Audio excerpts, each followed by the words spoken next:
Previously, in the last chapter, Lady Cruella convinced Robellia to bring her child. But she has other plans. Robellia naively guided them into her home. To where her child, Merrily, was to bring Merrily to the Hamiltons. However, Lady Cruella suddenly draws a knife in order to stab an innocent child. Merrily, Robellia's daughter, was helpless. Thankfully, Merrily was still alive, but she was in pain. Lady Cruella verified that Merrily's blood is of the Hamiltons. Robellia felt despair and begged them to let her child go. Lady Cruella promised to let Merrily leave, but Robellia will have to die. An order to kill has been issued towards Robellia and Merrily's nanny. There was a stab, blood gushed out. Continuing the story, the knights drew their swords in unison and cut Delphina first at once. A tearful scream resounded sharply. Delphina was lying on the floor with a pool of blood. Robellia's misjudgment was creating a cruel and brutal hell before her eyes. Robellia desperately cried. Delphina was supposed to be not involved in this. Robellia led the evil people into her home and this happened. Robellia held onto Delphina's body as Delphina collapsed. Bleeding, Robellia blamed herself. Then, Robellia hurriedly grabbed her pendant to try something to heal Delphina.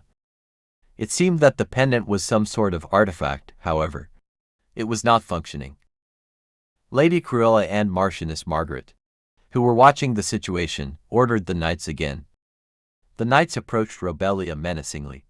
Her own life was at risk too. The knights didn't have sympathy. They just followed the orders of someone they serve.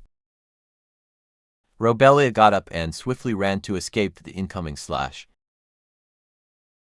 Clang! A metallic sound was heard instead of Robellia's scream. Lady Cruella and Margaret were astonished on what they have just witnessed. Robellia's eyes changed instantly. Desperateness, rage, agony. All emotions were mixed up. However, Lady Cruella didn't focus on Robellia's expression. Her eyes were locked on something else. It was a magic dagger.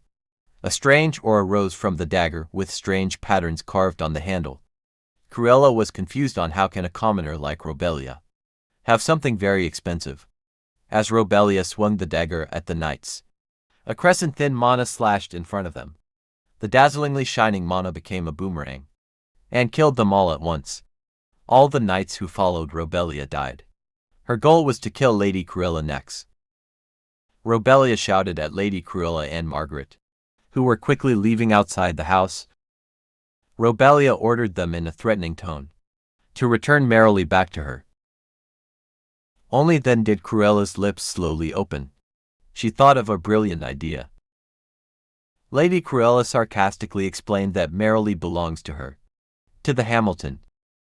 Robellia realized, even if she has a magic weapon, her child was still taken hostage. She can't win. Seeing Robellia's hesitation, Lady Cruella grinned even further. Lady Cruella added that she had many knights followed them and are on standby. It was true. Robellia will just exhaust herself fighting. She can't handle that many enemies. She may have killed some knights inside her house, but she is now tired. Robellia gritted her teeth. If the charged mana ran out, the mana dagger could no longer be used. No matter how many mana tools she had, it was difficult to handle elite knights who specialized in combat. Still, Robellia just can't give up. For the sake of her benefactor and her own child. The mana dagger glowed. Robellia grasped it tightly to prepare for an attack. At the same time, Lady Cruella's coercive order broke the stalemate situation. The rest of the knights approached Robellia with even more stern faces. More knights were surrounding the cabin than before. A knight closed in towards Robellia. Knights undergo harsh training to make up against Robellia's magic weapon. Robellia swung her dagger at random with the intent to escape by creating a gap. She was just a woman, having disadvantage with skill and strength at an open field. Robellia was losing hope. She managed to kill some knights earliest because she ambushed them only. The longer the fight goes, the more Robellia was hopeless in reversing the situation. Lady Cruella was enjoying the fight. More likely she enjoys watching Robellia suffer. A moment later, Robellia got pushed back and was already on the ground. Frightened that her mother was hurt, Merrily stretched out her hands towards her mother. Lady Cruella covered the child's eyes kindly, as if she didn't get to enjoy watching Robellia struggle. Marchioness Margaret made a complicated face, but she didn't stop anything just to be righteous. Robellia resisted with all her might, but no matter how much she stretched out her hand, she couldn't reach her child's tiny hand. Lady Cruella grinned. It was her victory. She also took away Merrily from Robellia, leaving behind Robellia, who was mercilessly trampled by the knights. Lady Cruella carried Merrily, and proudly climbed onto the carriage. The cry of the child, who had been crying so much, gradually drifted away from Robellia's ears. Merrily slowly fell asleep while crying because of tiredness. Lady Cruella comforted Merrily while traveling in the carriage. The child is still from her son, after all. Robellia's whole body was tattered like rags, and her heart was torn apart without a single piece left. It wasn't until she was completely limp, as if dead, that the knights turned away from her. She couldn't even tell which parts of her body were healthy, and which ones were injured. Even in pain worse than death, Robellia slowly got up. She has some healing powers. Robellia's hands trembled as she caught Delphina's body. There was no plot armor. Just like looking down at ants crawling on the ground. It seemed she was nothing more than that. However, there was no time to be sad. Robellia had to go after those people.